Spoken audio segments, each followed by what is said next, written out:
stands with her yellow lab guide dog in front of the cafe. Hi, I'm Karina, owner of Karina's Bakery and a Guide Dogs for the Blind client, and I'll be showing you how to make some holiday cookies today.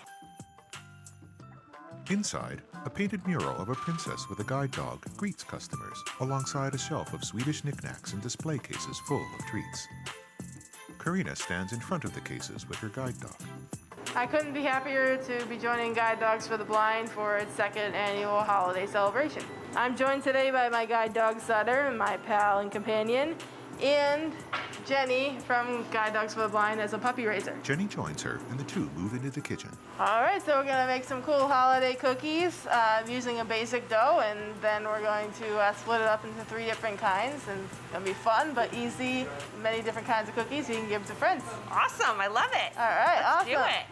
So from that dough, we're gonna make some jam thumbprints, some coconut almond fudge puddles, and some cardamom orange shortbread. An animated cookie appears, and a bite is taken out of it. It slides to the side, showing a title, Making the Dough.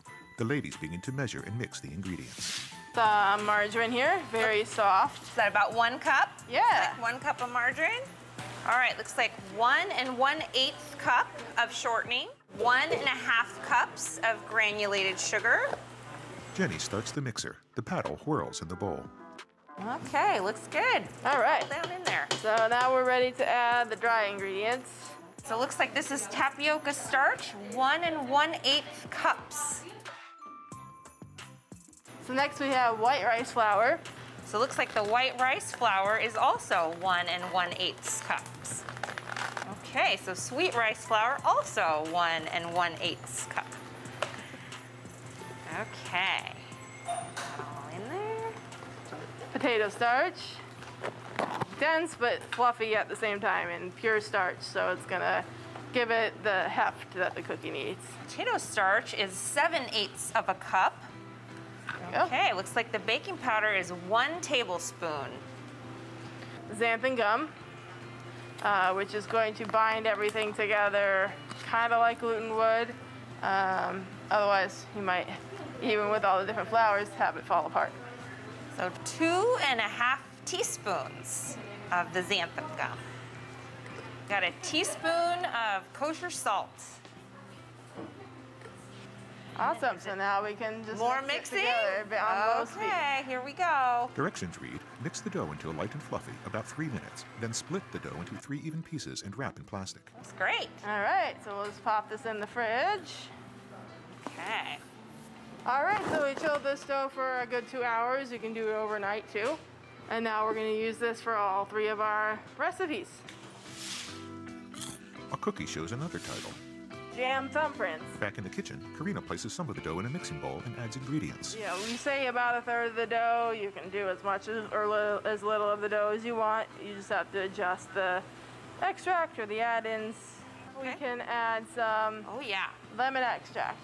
When it comes to this, I don't break out a ton of spoons. I just kind of eyeball it, and it's all about what you like in terms of flavor anyway. Karina prepares round balls of dough on a cookie sheet and makes holes in the middle of each cookie. So we're making what's called jam thumbprints, and it's called a thumbprint because you stick your finger in it to make the spot for the jam. In this case, since they're so small, I like to use either my pinky or I have like a whisk here, and I find what's best. All right. They're like little dog water bowls. Good point, yeah. Cool. So then we can fill them with jam. Again, you can use whatever flavor jam you would like. If you have a piping bag, you can do that too. But it's a nice way to just make sure you're getting enough in there. Smells good. Jenny and Karina fill the cookies with jam. Directions read, set aside to bake later. A cookie shows another title. Cardamom orange shortbread.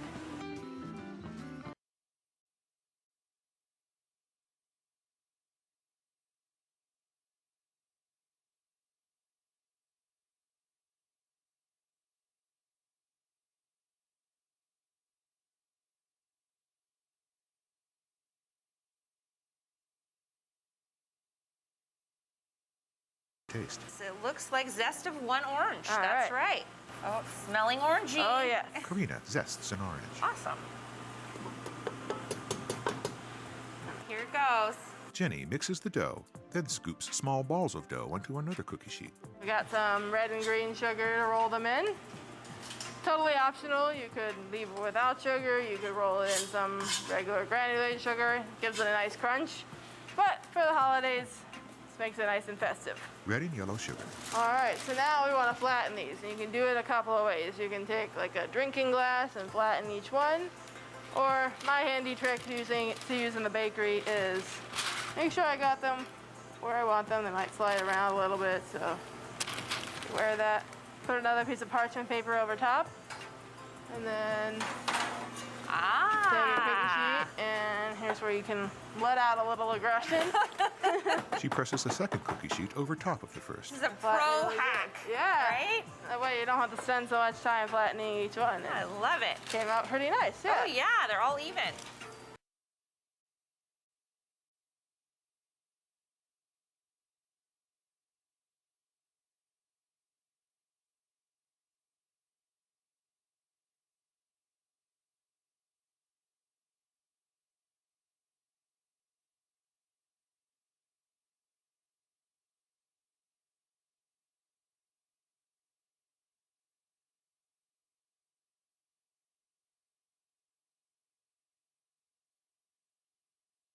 Sprinkles the nuts over the dough.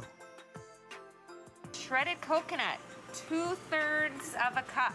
I want to kind of be gentle with this so I don't break up the almonds too much, so I'm going to warm it up with my hands a little bit.